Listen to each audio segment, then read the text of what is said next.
2, 3, je ne sais pas si c'est déjà venu. Fixit, c'est un hackerspace, c'est l'hackerspace de Lausanne, c'est une association. Le but, c'est de promouvoir l'informatique et les usages de l'informatique et le hacking en général. Et c'est un endroit cool, donc restez un peu, venez.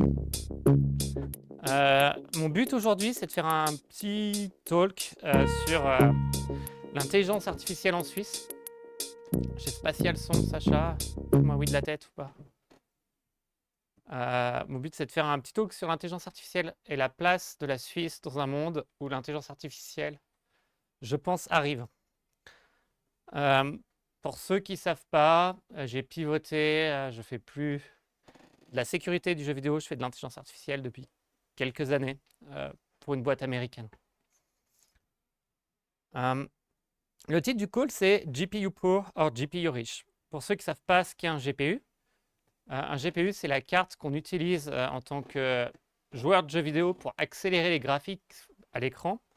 Et depuis quelques années, c'est ce qu'on utilise aussi pour entraîner des intelligences artificielles. Et il y a ce concept de GPU pour GPU riche qui est sorti sur Internet l'été dernier, suite à un article de Semi-Analysis, qui est une publication sur les semi-conducteurs en général assez suivie. Et l'idée, en gros, de l'article, c'est qu'il y a des entités ou des entreprises qui sont riches en GPU et qui ont une chance dans l'AI, dans l'intelligence artificielle, excusez-moi, et il y a des entités, des entreprises, des pays qui sont pauvres en GPU, et du coup, ils ne vont pas avoir le compute, la capacité de calcul nécessaire pour pouvoir entraîner des modèles d'intelligence artificielle qui sont à l'état de l'art. Je vous invite à lire cet article, il est très bien écrit, ou à vous abonner à Semi-Analysis.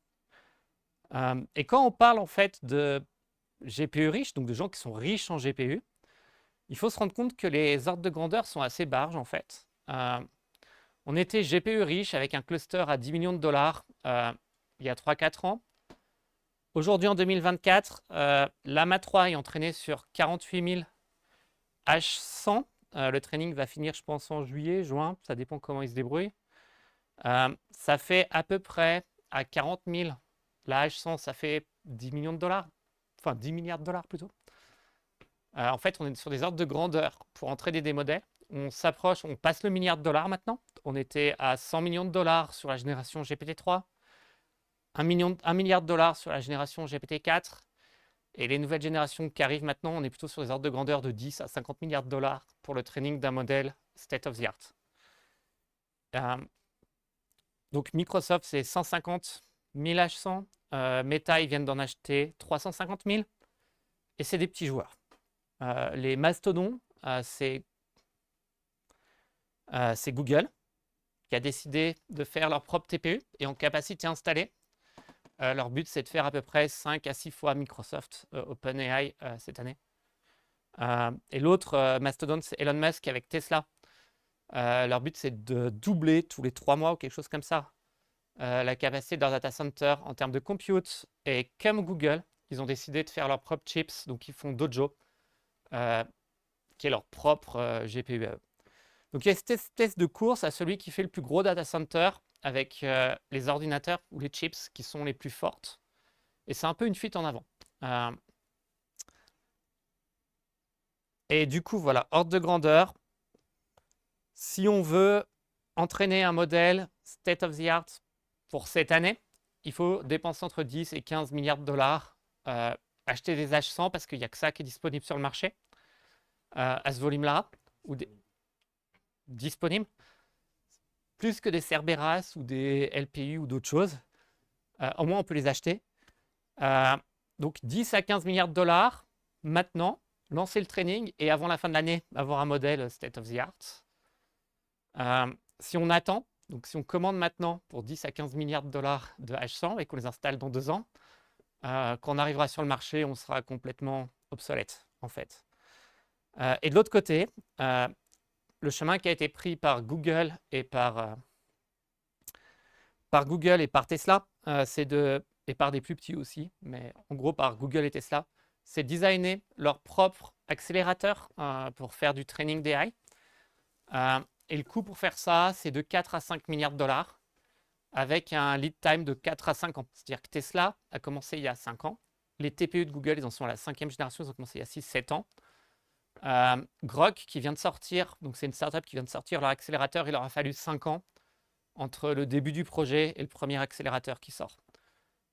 Et les coûts pour faire quelque chose à la bonne échelle, c'est au moins 5 milliards de dollars. Et peut-être on est compétitif dans 5 ans, mais c'est 5 milliards de dollars si on avait commencé il y a 5 ans. Probablement, si on commence maintenant, c'est plutôt 50 milliards de dollars pour être compétitif dans 5 ans. Ramener au budget de l'EPFL, de l'ETH, j'aurais dû mettre l'Université de Neuchâtel, ou de la Confédération, disons, c'est pas réaliste. J'ai regardé les chiffres tout à l'heure, en 2023, on a dépensé 83 milliards de dollars en Suisse. Enfin, la fédération a dépensé 83 milliards de dollars pour couvrir tout. C'est quand même 80% du budget pour entraîner un modèle. Enfin, et avoir une chance d'être compétitif dans 4-5 ans. Donc, je pense, malheureusement, qu'en Suisse, on est GPU pour. On n'a aucune boîte majeure suisse qui a un cluster important. À l'EPFL, ils essayent de monter un data center avec des GPU, mais on va être à 3 ou 4 ordres de grandeur trop petits pour pouvoir même commencer à rêver faire quelque chose. C'est super désespérant en fait. Aujourd'hui, c'est soit on est aux États-Unis ou en Californie et on peut lever 600 millions, 1 milliard l'année dernière, Anthropic. 10 milliards, 50 milliards, 80 milliards cette année, OpenAI. Qui d'autre? En gros, soit on peut avoir beaucoup d'argent facilement, donc on est dans la Silicon Valley, soit dans le reste du monde, on doit être supporté par un État-nation, donc AliCloud en Chine, qui ont eu des subsides super importants, 20-30 milliards, on ne sait pas, pour entraîner donc 01.ai. Donc soit en fait on est un État-nation qui a beaucoup d'argent et qui finance, soit on est des entreprises très riches. Et malheureusement en Suisse, je pense qu'en fait la Confédération suisse est trop petite pour supporter ses dépenses. Et on n'a pas l'écosystème d'entreprise et pas l'argent pour financer ce genre de choses. Et donc du coup, pour une fois, en Suisse, on sera pauvre. Et ouais, j'ai fait un peu les calculs. En gros, si on dépensait 2000 francs par habitant, peut-être qu'on pourrait entraîner un Llama 3. Est-ce qu'on est prêt à financer ça? Je ne suis pas sûr. Sachant que c'est un modèle qui sera obsolète et qu'il faudra réentraîner dans 2 ans. Enfin, c'est un one-shot. Yeah. En fait, j'aurais dû plutôt nommer mon talk comme ça. Quelle est la place de la Suisse, qui est un pays pauvre en GPU, et quel rôle on peut jouer dans ce monde où il y a l'intelligence artificielle qui arrive? Et du coup, pour revenir un peu en arrière, j'espère que c'est pas trop décousu, parce que j'ai peut-être pas assez polish mon talk, mais ça va aller. La première chose qu'on me dit quand on parle d'intelligence artificielle, soit on me dit « Ah, c'est mauvais pour la planète, il ne faut rien faire de toute façon, ça consomme trop d'énergie », et c'est certainement vrai. Soit on me dit « Non, mais de toute façon, surtout de la part des techniciens, j'ai beaucoup de développeurs ou de techniciens que je rencontre qui me disent « Oui, mais de toute façon, c'est du hype, c'est comme la blockchain, l'IoT, le big data, la VR, l'AR, la MR, je ne sais pas quoi. » Enfin, en fait, on a tendance, en tant qu'informaticien, tous les 2 à 5 ans, à tous décider que quelque chose est le futur. Et après, il y a toute une armée de consultants et toute une machine qui se met en branle. Et c'est le futur, ça va changer le monde, ça va détruire la planète, ça va révolutionner tout. Et 10 ans après, il n'y a rien qui s'est passé.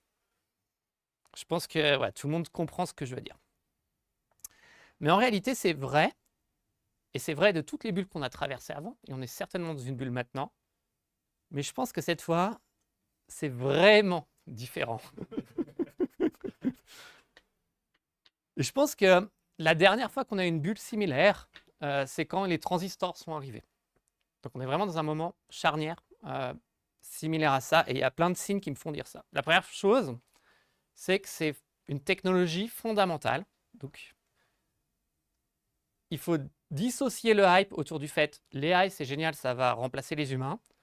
Et l'AI, ça sert à tout. Le hype, l'AI, ça peut accélérer à peu près tout ce qu'on fait.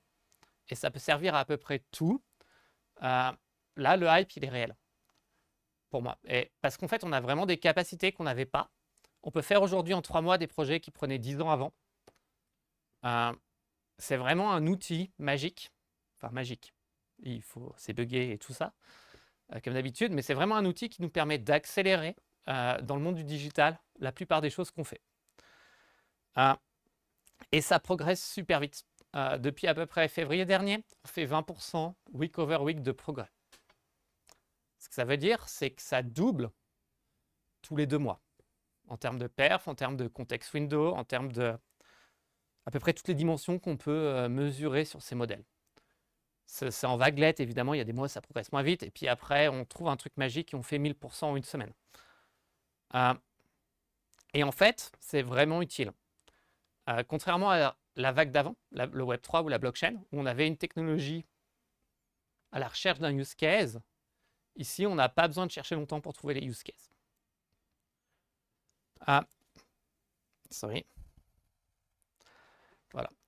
Et je pense que il faut changer un peu la perception que beaucoup de gens autour de la Gen AI ou de l'intelligence artificielle ou des LLM, j'utilise un peu les 3 termes de manière interchangeable, je ne devrais pas.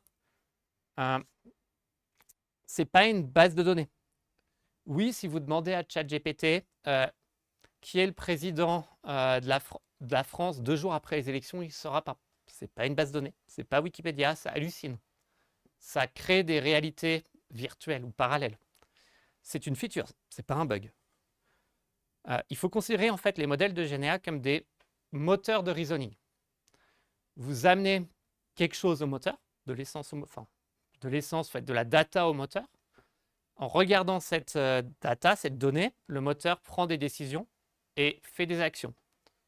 Et le seul moyen qu'il a aujourd'hui d'interagir avec le monde, c'est de ressortir de la donnée qui vous dit quelle action, quelle décision faire ou un traitement ou une transformation à faire sur la donnée.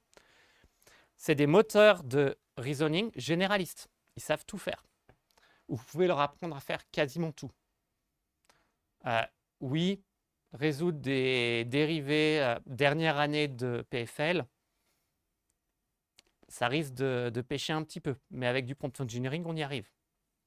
Out of the shelf, ils n'y arrivent pas, mais on peut y arriver. Et en fait, ils ont plusieurs caractéristiques, ces moteurs. Combien de contexte de data on peut injecter dans le moteur? C'est le fuel ou la cylindrée, je ne sais pas comment dire, je ne suis pas mécanicien. On appelle ça les context windows. Et ça progresse vite. Donc, quand GPT 3.5, donc le moteur derrière ChatGPT est sorti, la context window elle était à 2000 caractères, enfin 2000 tokens. Aujourd'hui, on a des modèles avec 1,5 million de tokens qui sont disponibles.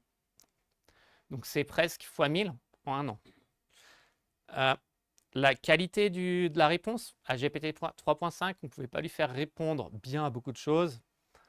Il passait à peine dans le 1% du bas de la classe l'examen d'avocat aux États-Unis. GPT-4 était dans le top de la classe. GPT Turbo, c'est le meilleur. Donc le reasoning, donc la capacité de raisonner ces moteurs, augmente en fait aussi avec le temps et la taille et l'argent qui est investi dans les entraînements. L'attention, donc la capacité du moteur à faire attention à tout ce que vous lui envoyez en données. Donc on fait des heatmaps d'attention. En automne, tout le monde parlait de lost in the middle, c'est-à-dire que l'attention était forte au début des prompts, faible au milieu et forte de nouveau à la fin. Et en gros, on a un texte qui s'appelle la haystack, enfin needle in a haystack, donc l'aiguille dans une botte de foin. On demande au modèle pour tester où est-ce que le modèle a une bonne attention ou pas, de retrouver une information qui est à différents endroits dans le flux de données. Aujourd'hui, on a des modèles qui arrivent à avoir une attention presque parfaite à 99,99% sur 1 million de tokens. Donc l'attention aussi maintenant est bien meilleure. Les modèles n'oublient plus. Là où avant, en fait, ils étaient un peu blind, enfin, ils étaient un peu aveugles sur certaines parties des prompts. Et la vitesse, l'été dernier, on était à 2 tokens par seconde, quelque chose comme ça, sur des instances plus ou moins que pour nous sur GPT-4. Aujourd'hui, on est à 500, quelque chose comme ça, sur du Grok. Donc, la vitesse aussi, on a fait x100 ou x2 ou 300 en à peine 1 an. Donc, ça progresse très vite et ça va continuer à progresser très vite. Le cliff Donc le moment où ça progressera le plus vite est encore devant nous. On n'a pas passé le inflection point. Ça s'accélère. Et c'est un big deal. Donc là, j'enfonce le clou. C'est aussi important pour moi que l'invention du moteur à vapeur. Et je pense que l'analogie marche assez bien. On est en 1715, on a inventé le moteur à vapeur il y a 2-3 ans. On a eu une explosion de modèles de moteurs à vapeur différents développés de partout avec des meilleurs matériaux qui sont de plus en plus forts et qui marchent de mieux en mieux. Si on regarde autour de nous aujourd'hui, des moteurs, il y en a encore partout, mais ce n'est pas la partie la plus importante de l'usine. Les moteurs, ça a automatisé le travail manuel. La Gen AI, ou en fait les transformers, pour être plus précis, ou les futures architectures qu'on aura, ça va automatiser le travail intellectuel ou le reasoning. Maintenant, de retour dans le monde, ChatGPT, ça fait 1 an qu'on vit avec ChatGPT. On aurait été là il y a 1 an, il y a quasiment rien qui a changé en réalité, si on regarde autour de nous. Ça se voit si on est traducteur, si on est illustrateur, on n'a plus de boulot.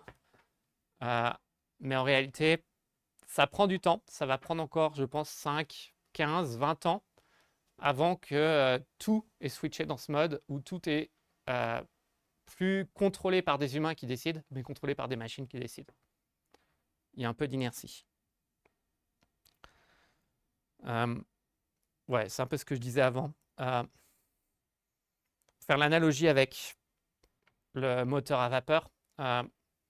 Les premiers moteurs à vapeur, c'était pour pomper l'eau dans les mines. Et en fait, le composant principal du système, c'était la pompe, c'était le moteur à vapeur. Aujourd'hui, les moteurs dans des usines, ils sont importants, il y en a beaucoup. Mais la valeur ajoutée, elle est dans les problèmes qu'on résout. Et le problème qu'on résout, c'est pas de... Donc, quand on fabrique un t-shirt, le problème que je résous, c'est pas de la brute force. C'est comment est-ce que j'assemble un t-shirt que les gens veulent vraiment acheter. De la même manière, aujourd'hui, tout ce qu'on essaye d'attaquer avec du deep learning ou avec des modèles d'intelligence artificielle, c'est un peu de la brute force de reasoning parce que c'est là où c'est évident d'appliquer. Donc, on va faire un modèle qui découvre des nouveaux matériaux, qui plie des nouvelles protéines, qui fait de la traduction parce que c'est un pur travail intellectuel. Mais je pense qu'en fait, la vraie valeur, et là où on va aller de plus en plus dans l'année ou les 2 ans qui viennent, ou dans les 10 ans qui viennent, elle est dans... Ça sera des petits composants de systèmes plus gros qui font des choses. En gros, il faut qu'on fabrique les usines autour des moteurs. Et je pense qu'on ne va pas développer de moteurs en Suisse. Peut-être des moteurs très spécialisés, mais on ne va pas vraiment développer de moteurs en Suisse. Mais par contre, fabriquer des usines qui utilisent ces moteurs, c'est peut-être une chance pour la Suisse ou quelque chose qu'on peut faire. Aujourd'hui, tout le monde... j'enfonce le clou. Tout le monde est en train de fabriquer de Bloomberg à McKinsey, à AXA, j'ai vu, ils ont sorti Secure GPT, un modèle qu'ils ont entraîné eux-mêmes. Tout le monde sort son modèle d'intelligence artificielle. En réalité, c'est souvent vain parce qu'il y a GPT-4 de OpenAI qui est le roi du monde, Claude 3, qui est un modèle qui est sorti il y a 2 semaines, qui arrive à peu près à l'âge vie, et après des modèles open source. Mais en gros, tout le monde utilise le modèle le plus performant. Il y a une trop grosse taxe à utiliser un modèle qui n'est pas le modèle qui est à l'ère du jour. Il y a une telle progression, on a fait x1000 en 1 an et demi, 1 an, que si on utilise un modèle qui a 6 mois, autant utiliser un modèle qui est 100 fois meilleur et qui est disponible aujourd'hui. Et donc du coup, je pense que cette espèce de situation où on a plein de boîtes qui lèvent des milliards pour faire des modèles, ça va venir à la fin, ça va bientôt être fini. Et ça va faire comme les chips. On aura 2 ou 3 boîtes qui sont capables d'investir les 40 ou 50 milliards pour entraîner le prochain modèle.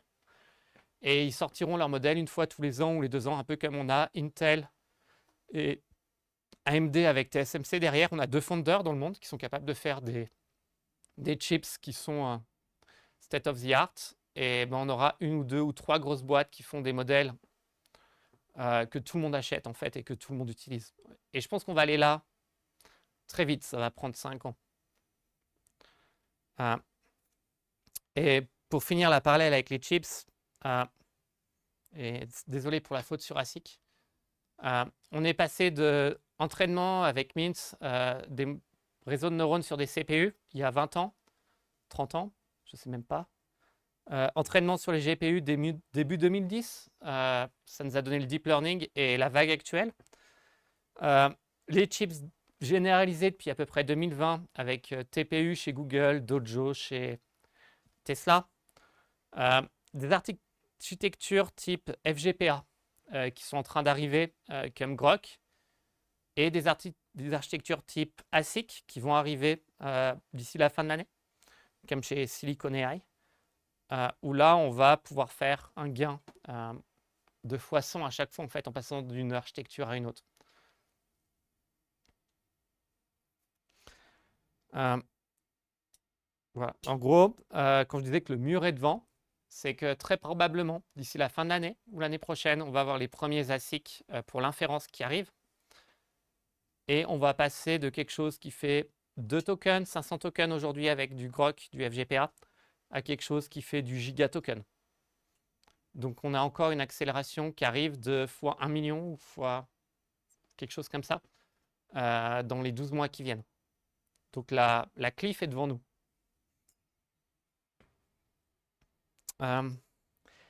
Et la grosse différence, et ça commence à se voir, je suis assez fan de robotique, je saoule tout le monde avec la robotique tout le temps. La robotique arrive cette année ou l'année prochaine. Ça fait près de 10 ans que je vous dis ça, donc. Mais cette fois, c'est la bonne. On a 2 ou 3 compagnies qui n'existaient pas il y a 3-4 ans, ou qui ne faisaient pas de robots il y a 3-4 ans, qui maintenant font des robots qui sont même meilleurs et qui sont state of the art. On a des meilleurs actuateurs, mais ça, c'est pas trop important. Mais surtout, on a des meilleurs AI pour habiter les robots et du coup, on peut faire des robots qui sont capables d'être moins précis et de s'adapter et de faire des choses. Je vous invite à regarder la démo de OpenAI plus Figma, plus Figure hier ou avant-hier, pour ceux qui ne l'ont pas vu, les démos de Aloha Lab à Stanford ou les démos de Tesla. Donc aujourd'hui, on a des robots sans entraînement, ils sont capables de trier des cubes. Là où avant, juste trier des cubes avec des robots, c'était un projet de recherche de PhD. Et donc du coup, ce qui est important à comprendre pour le marché du travail, c'est qu'aujourd'hui, l'intelligence artificielle remplace tous les boulots où en fait ton travail c'est juste de réfléchir. C'est du reasoning pur. Donc la traduction, l'illustration, tous les boulots extrêmement virtuels en fait. Mais une fois qu'on a l'AI dans des robots, ça va commencer à remplacer les chefs dans les cuisines, les mecs qui font la mise en rayon, le monsieur qui passe la serpillière, le conducteur de train, je ne sais pas. Et je ne suis pas sûr que la société suisse soit prête pour ça, ou n'importe quelle société. Donc, pour revenir à la Suisse, on va certainement pas, je pense, avoir une industrie qui exporte des modèles que les autres peuvent utiliser, ou alors des modèles très, très particuliers, comme un modèle de pharma ou quelque chose comme ça. Mais des modèles généralistes, ça me semble peu probable. Beaucoup de nos boulots, en fait, en Suisse, sont dans le service aujourd'hui ou dans la banque ou des choses comme ça.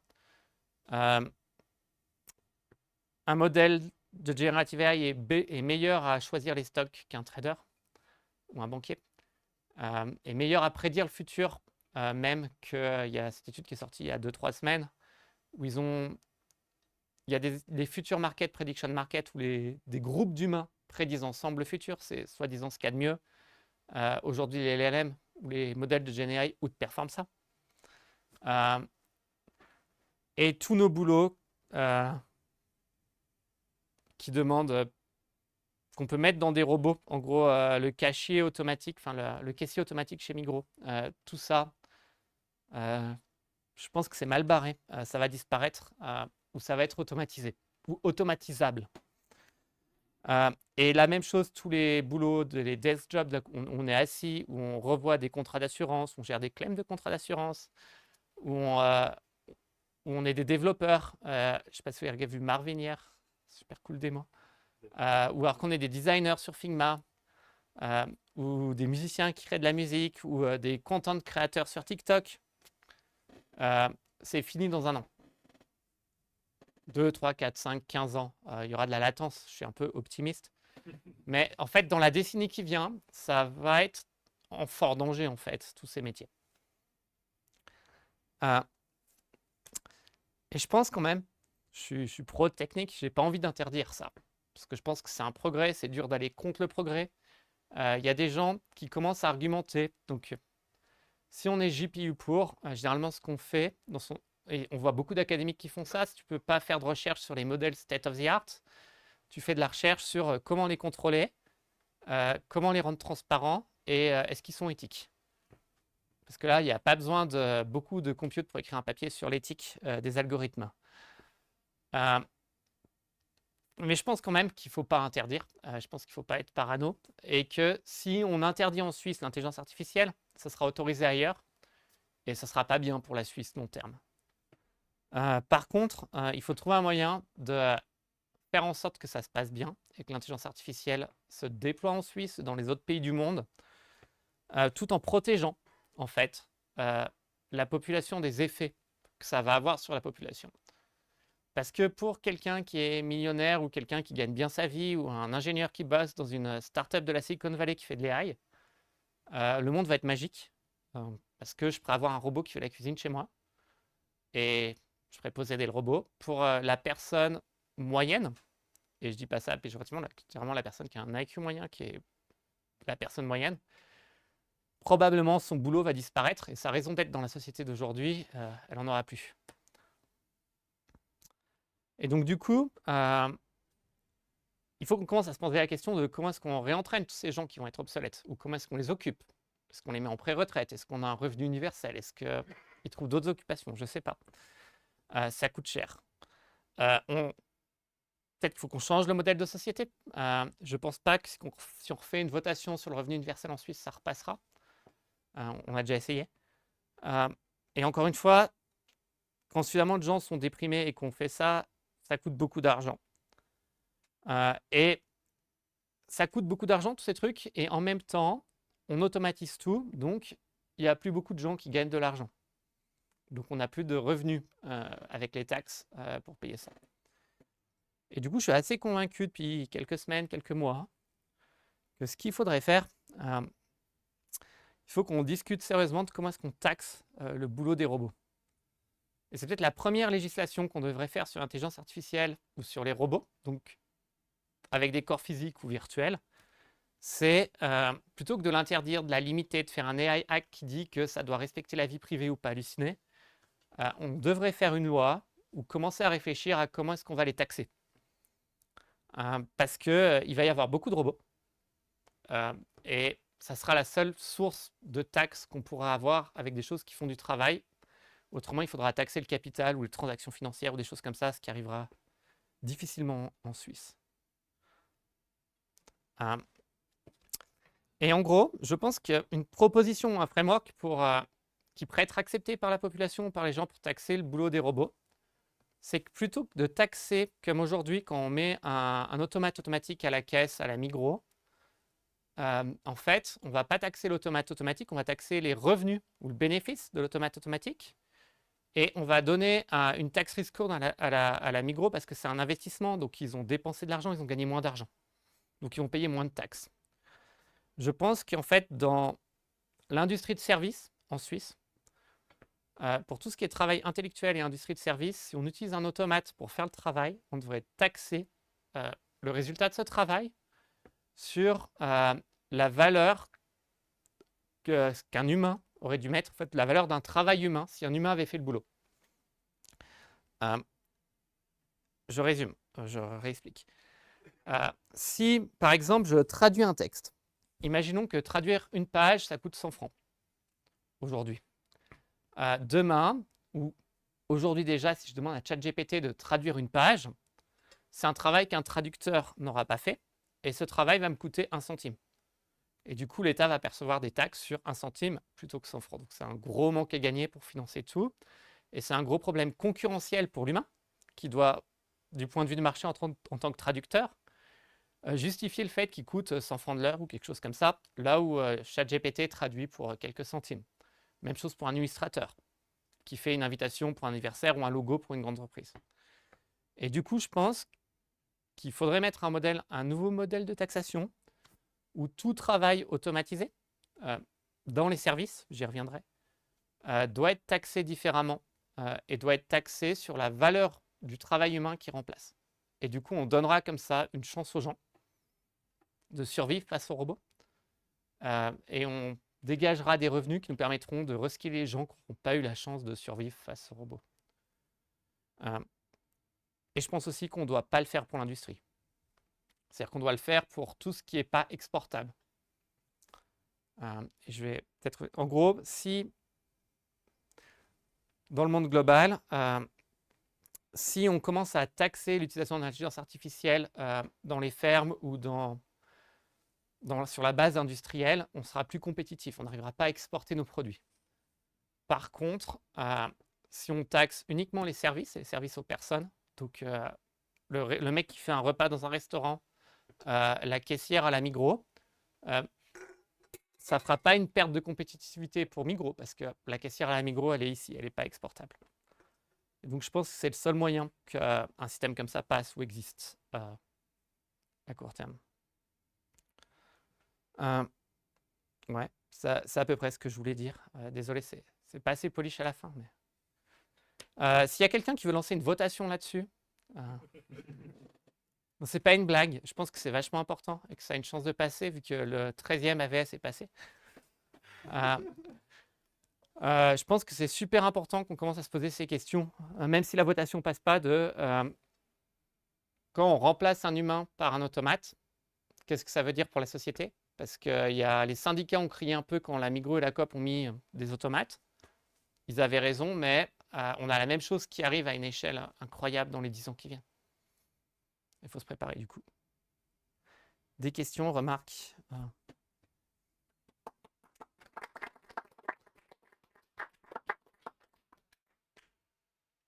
J'ai une question par rapport à des boîtes comme Mistral. Mistral, ils ont entraîné un modèle qui est open source. Et moi, j'ai pas l'impression qu'ils aient eu 50 milliards de financement. Je pense qu'il y a un avenir. Non, ils ont eu que 500 millions. Tu peux répéter la question? Alors, Mistral, ils ont eu 500. Alors, la question, Mistral a entraîné un modèle open source sans 500 milliards de financement. Oui. Mistral a eu entre 5 et 600 millions l'été dernier qu'ils ont utilisé pour entraîner ce modèle et ils viennent de lever entre 10 et 20 milliards, on ne sait pas, pour le prochain. Qui ne sera pas open source, certainement, vu que c'est Microsoft qui a mis l'argent. Et Anthropic, pareil. Donc, ceux qui viennent de sortir, Claude, ils ont commencé avec 300 à 500 millions, c'est pas trop, de Amazon. Et là, ils ont levé des dizaines de milliards. Et pareil, je ne pense pas que les modèles seront open source. Je pense, en fait, sous 1 milliard, tu arrives à justifier que tu open source ton modèle en pliant fortement des yeux. Quand tu commences avec des investissements 10 milliards, c'est dur de trouver quelqu'un qui te donne l'argent gratuitement parce qu'il y a beaucoup moins de gens sur la planète qui sont capables d'ouvrir le portefeuille. Qu'est-ce que tu penses de... Je ne sais pas exactement comment il le dit, mais la thèse de notamment Yann LeCun qu'on arrive à des limites sur la capacité des LLM. Alors, j'aime beaucoup Yann, il a fait beaucoup de choses pour les AI. Et il fait beaucoup de nitpicking. Je pense qu'on arrive à des limites, mais je pense que GPT 3.5, c'est tout ce qu'on a besoin pour changer la société à 100%. Juste à 1 milliard de tokens par seconde. Et le chemin est connu. En fait, les modèles qu'on a depuis l'été dernier, ils sont suffisamment bons pour automatiser quasiment tout. Le seul problème qu'on a, c'est qu'ils sont très lents. Et du coup, et très chers. Et du coup, traiter un contrat d'assurance, par exemple, je reviens toujours aux mêmes exemples, de 100 pages, ça va te coûter 40 $, quelque chose comme ça, sur les coûts de l'été dernier. Ça te coûte peut-être 10 centimes maintenant, je ne sais pas. Et ça va coûter encore moins cher. Et ça va te coûter encore moins cher dans quelques années. Ça va devenir, en fait, les coûts vont devenir quasiment à zéro. Et on va pouvoir commencer à utiliser. Le frein aujourd'hui, c'est vraiment la vitesse et les coûts d'utilisation. Donc le prix de l'inférence, il baisse avec les nouveaux modèles? Ouais, alors le prix de l'inférence est divisé par 2 à peu près tous les 2 mois. Mais du coup, si on arrive à des limites en termes de ce qu'on peut faire avec des LLM, si ça sert peut-être que ça sert à rien de mettre 100 milliards pour faire un LLM un peu mieux que GPT-4 ou GPT-5 C'est pour ça que je pense qu'à long terme, il n'y aura qu'une ou deux boîtes qui sortiront un nouveau modèle tous les 2 ans. On ne sera plus dans une espèce d'explosion comme on a maintenant, parce que les gains deviennent marginaux. et les investissements deviennent trop importants. Mais pardon, mais j'allais dire l'inverse, peut-être que ça n'a aucun sens ce que je dis, mais que peut-être que justement si on arrive à des limites, ben en fait ça coûte 50 milliards de faire le top du top, et puis ça sert pratiquement plus à rien de mettre plus, et qu'avec le temps en fait on va réussir à trouver des méthodes pour faire ça moins cher. Alors en fait, Pour la 50 millions. la scaling law, elle est connue, Ouais. et elle est plus ou moins linéaire pour l'instant. Elle n'est pas exponentielle, elle est linéaire, ce qui fait que pour doubler, il faut doubler ton investissement. Et en gros, tu peux doubler, doubler, doubler, jusqu'à ce que tu puisses plus doubler. À un moment donné, doubler sera tout le GDP de la planète. Et donc, du coup, là, on aura moins de retours. Mais il y a des nouvelles architectures qui arrivent, il y a d'autres choses qui arrivent. Enfin, il y a tellement d'argent et de temps cerveau qui est mis là-dedans, de temps AI, qui est mis là-dedans qu'on a du progrès encore. Enfin, le mur de progression, l'accélération, elle est devant nous. On accélère encore. On n'a pas commencé à décélérer. Et ce que tu dis, c'est qu'en fait, tu n'as même pas besoin d'aller avec des modèles plus Puissant, non. des meilleurs modèles. Simplement en continuant, même si on n'a pas de nouveaux modèles, juste en faisant du refine sur ce qu'on a déjà. Et, En les utilisant out of the box, en leur amenant de la meilleure data et en étant capable. En fait, un modèle, je vais prendre un autre exemple, GPT-2, qui est un très mauvais modèle, qui est un modèle qui a 2 ans, 3 ans, quelque chose comme ça, qui est abyssimal en termes de qualité. Enfin, tu as l'impression que tu n'arrives rien à lui faire faire. C'était extraordinaire pour l'époque, mais tu n'arrives rien à lui faire faire. Si tu arrives à le poker 1 milliard de fois par seconde, bah, tu peux commencer à faire des choses, tu le pokes de 1000 façons différentes, puis après tu le repokes pour vérifier son travail 1000 fois, puis tu fais de l'arbitrage pour... En fait, tu arrives à pallier, en utilisant plus le modèle, les déficiences du modèle. Et la vraie clé, en fait, la vraie limite aujourd'hui, c'est vraiment le nombre de fois où tu peux poker le modèle par seconde. GPT-4, ça commence à être à 20-30 tokens par seconde. Mistral en Grok, c'est 500 tokens par seconde. C'est magique. Tu poses une question, tu appuies sur Entrée, ça t'écrit 4 pages. Donc tu peux commencer aussi à appeler le modèle peut-être plus une fois toutes les 20 secondes comme sur ChatGPT, mais peut-être 20, 30, 40 fois par seconde pour faire quelque chose. Et du coup, tu peux faire beaucoup plus de choses. Et du coup, Sam Altman qui essaie de lever 7 millions, 7 trillion, je sais pas le mot en français. Faire des ASIC, ouais. Qu'est-ce qu'il va faire avec ça? Une fab pour faire des ASIC, c'est un chip game. Aujourd'hui, les modèles, on les achète par API. Donc, ils sont chez quelqu'un. Ou alors, tu les déploies sur des GPU qui coûtent cher chez toi, mais généralement, tu les achètes par API. C'est le principal mode de distribution. Le problème de ce mode de distribution, c'est qu'il n'est pas sustainable long terme. Parce que la connexion réseau limite tous les usages. Tu as les problèmes de data personnelle. Et tu as le problème que s'il y a un employé qui n'est pas content chez OpenAI et qui veut faire un putsch pour virer le CEO, il peut aussi repartir avec les poils et mettre sur BitTorrent. Et la boîte n'a plus de valeur parce que le dernier modèle, tout le monde peut l'utiliser. C'est ce qui s'est passé avec Llama au passage. Hein. Le modèle a été volé, publié. Pas de chance. Mistral aussi, pas de chance. Les poids ont leaké.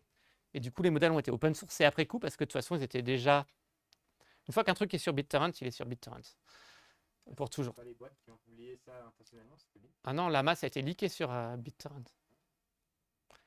Par des mecs qui voulaient remplacer leur AI girlfriend. Enfin, l'histoire est complètement barge. Sur 4chan. Ils se sont organisés entre eux et ils ont leaké les poids. Et par contre, si tu printes tes poids sur une chip, sur un ASIC, et c'est l'une des principales raisons pour laquelle les modèles vont être sur des ASIC et des chips, c'est la vitesse et le fait que du coup, je peux te vendre une chip. Donc, je peux te vendre du sable qui me coûte quelques euros en entrée à quelques milliers de balles en sortie. Et en plus, c'est en local, il n'y a plus de latence. Et donc, du coup, les large language models, le futur des large language models ou du GenAI en général, c'est que tu auras un coprocesseur avec un modèle entraîné, circa 2024, qui contient OpenAI GPT-6, je ne sais pas quoi, dans le nouvel iPhone. Et il sera sur le chips. Et puis, c'est très dur d'aller copier un chips. Personne ne peut le faire. Ça coûte tellement cher qu'en fait, tu n'as plus de leak des modèles, tu n'as plus de problème de data privacy, et tu te fais plein de thunes parce que tu vends du sable. Et tous les 2 ans, tu achèteras le nouveau modèle qui est un peu mieux, qui peut faire en sorte que tu peux sourire sur les photos. Je ne sais pas quel truc ils trouveront pour me les vendre, mais...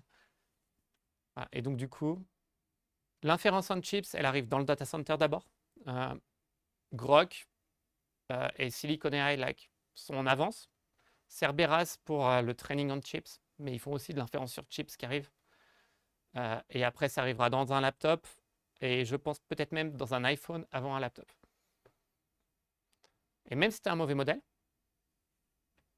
même si c'est équivalent GPT-2, peut-être pas, c'est quand même terrible, mais équivalent GPT-3, disons, tant que tu peux taper dedans 1 milliard de fois par seconde, je pense que ça ouvre tellement d'usages que tout le monde fera ça.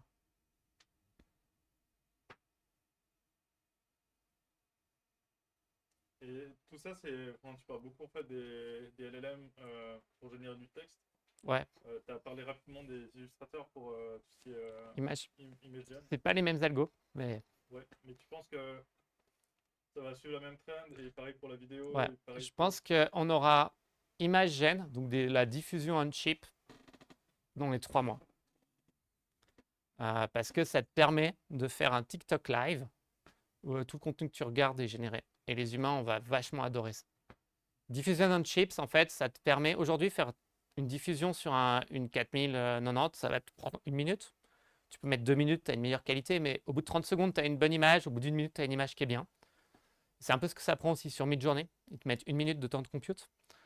Une fois que tu as ça on chips, que tu peux aller 1 milliard de fois plus vite que sur un GPU, peut-être pas 1 milliard, peut-être juste 1 million de fois plus vite, et que tu peux commencer à faire 20, 30 inférences par seconde, en fait, tu vas avoir des chips dédiés qui arrivent avec la target du 20, 30 images par seconde pour pouvoir faire de la vidéo live, de la génération d'images live. Donc, au lieu de regarder TikTok, quand tu scrolles, ça générera la vidéo suivante. C'est bien pour tous les influenceurs. Wink, wink. Il y a toujours un danger. Donc, si tu dis que les modèles de cette année suffisent et puis que dans 2 ans ils seront sur des chips, il n'y a pas d'importance que la Suisse ait GPU pour. Ouais, en fait, mon truc final, c'est que le but, c'est de construire les usines qui les utilisent. Cette guerre du GPU, là, on l'a perdue.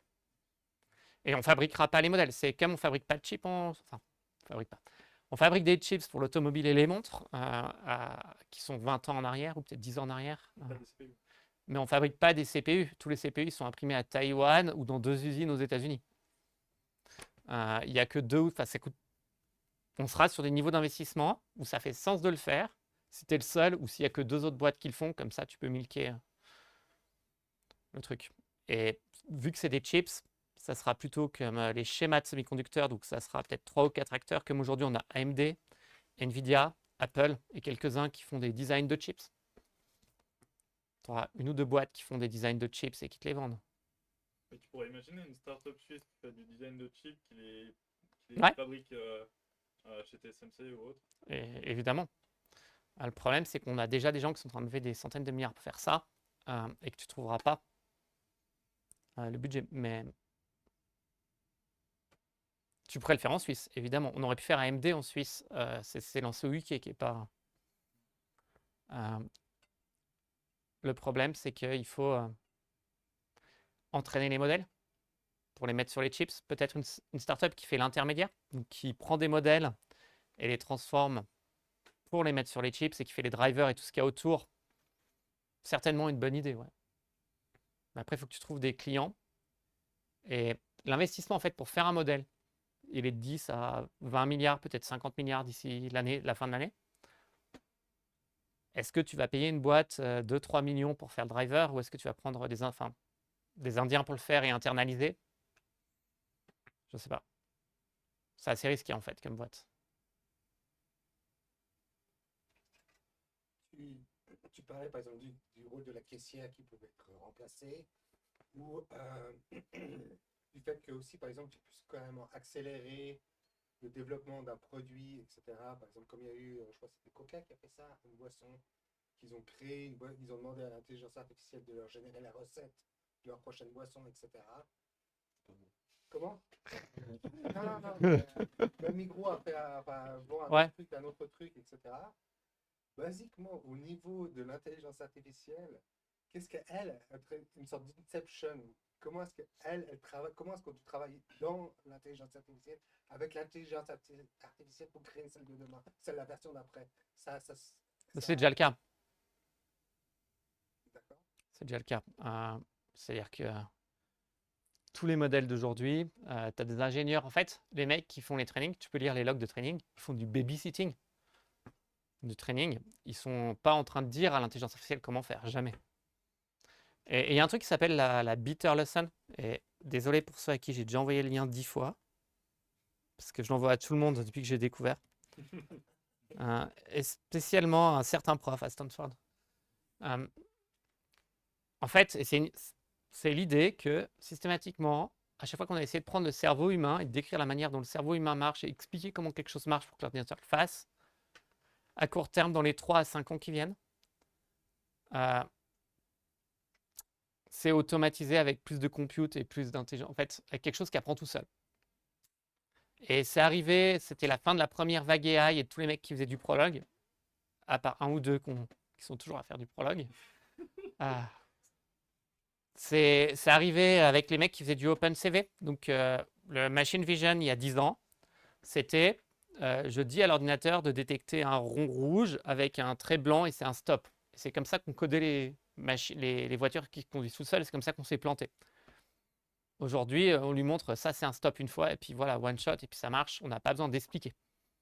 Donc, en fait, tous les trucs, toutes les approches, malheureusement, où l'humain explique son fonctionnement, généralement, ça underperforme, enfin, au mieux, ça underperforme, la plupart du temps, c'est juste catastrophiquement underperforme. Les trucs où tu fais juste du training, en fait, tu entraînes juste une machine à apprendre. Et comme les machines apprennent de plus en plus vite et de mieux en mieux, enfin, c'est catastrophique pour tous les gens. Et c'est terrible parce qu'en tant qu'humain, c'est super cool de décrire les règles du jeu de Go. Et tu as des milliers de PhD là-dessus plutôt que de prendre 3 internes pendant 3 semaines qui essayent de faire en sorte qu'ils jouent entre eux, les ordinateurs, et qu'ils apprennent tout ça. C'est moins rigolo. C'est vachement chiant, hein, le machine learning aujourd'hui. Tu fais rien. Tu babysites les bugs.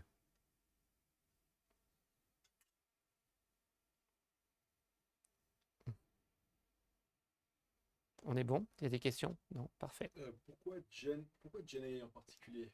En fait, ouais, on revient sur Ouais, en fait, GenAI, c'est le buzzword pour tous les modèles qu'on a aujourd'hui qui sont génératifs. Et un truc qui est cool, et pourquoi est-ce que les modèles génératifs sont meilleurs que les modèles non génératifs, c'est qu'ils peuvent s'auto-évaluer. C'est-à-dire que tu peux demander à GPT-4 de sortir une réponse, puis tu demandes est-ce que tu penses que la réponse est bonne, oui ou non. Et tu peux utiliser ça dans le training pour continuer à entraîner le modèle. Je super simplifie. Cyprien doit bien savoir comment ça marche, ça. Si tu veux les détails, mais en gros, ça accélère encore. Et c'est les modèles state of the art aujourd'hui, donc c'est les generative AI modèles, et diffusion, enfin plutôt type transformer, et après les modèles type diffusion, qui c'est un peu différent en architecture. Ok. Et quand on parle quand tu parlais de grands modèles, tu parlais de Llama, de Claude. Alors Llama, de langage. ouais, alors La vision. non. Non. Alors c'est des modèles de langage, oui, mais de moins en moins. Donc aujourd'hui, tu as Lava, par exemple, si tu veux essayer un modèle multimodal open source que tu fais retourner sur ton laptop. On commence, ou GPT-4, en fait, les modèles maintenant sont entraînés avec ou Gemini, il est entraîné avec de la vidéo. Ce qui fait qu'il a un vraiment meilleur word model. À l'origine, ça a commencé avec le texte, parce que c'était ce qui était facile. Mais en réalité, l'architecture scale sur de la vidéo, sur du point de cloud, sur du son. Gemini, je crois que c'est juste, ils n'ont pas mis l'audio, ils ont mis que le visuel. En tout cas sur le pro. Voilà, ok. On peut continuer la discussion autour d'un café ou de...